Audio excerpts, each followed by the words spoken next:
Card নিয়েও দীর্ঘ হয়েছিল, তো আশা করা যায় কি হেলথ কার্ড অতি শীঘ্রই আসবে? জি জি, অতি শীঘ্রই আপনার দেখবেন যে হেলথ কার্ড শুরু করবে।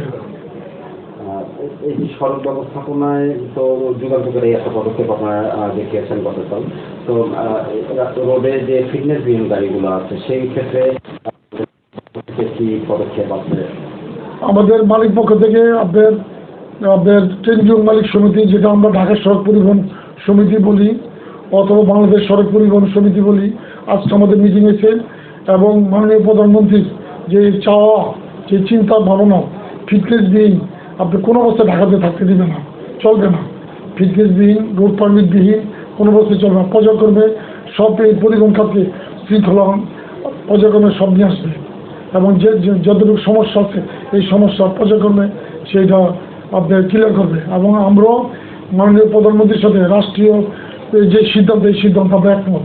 আমরাও চাই যে লক্ষ লক্ষ গাড়ি আপনার না চলুক, সুন্দর ঢাকা, গ্রিন ঢাকা আমরাও চাই, পরিচ্ছন্ন ঢাকা চাই। আপনি একজন রাজনৈতিক বিশ্লেষক।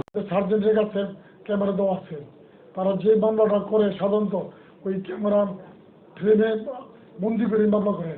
দেখা গেল যে কোনো অবস্থায় কোনো মালিক যদি কন্টেস্টে যায়, মালিক যদি কৈফিয়ত চায়, তখন সেই ক্যামেরাতে দেখায় যে এই আপনার গাড়ি প্রতিবন্ধী সৃষ্টি করছে, এই আপনার গাড়ি দেখেন কী অবস্থা করছে, রাস্তা অর্ধেক যদি আটকে রাখছে, আর গাড়ির লগে প্রতিযোগিতা করে রাস্তা বন্ধ করে রাখছে, প্রতিবন্ধী সৃষ্টি করছে। সেই পরিপ্রেক্ষিতে আমার এই মামলাটা দেওয়া। কাজেই এখানে পরিষ্কার, আপনার কেউ আইনের ঊর্ধ্বে না, প্রত্যেকের জবাব দিয়ে আছে। কাজে এখন আপনার ইচ্ছা করলো আপনার মামলা ট্রাফিক সার্জেন্ট দিতে পারবে না। এই যে তো রোডে যে ফিটনেসবিহীন গাড়িগুলো আছে সেই ক্ষেত্রে কি পদক্ষেপ আছে?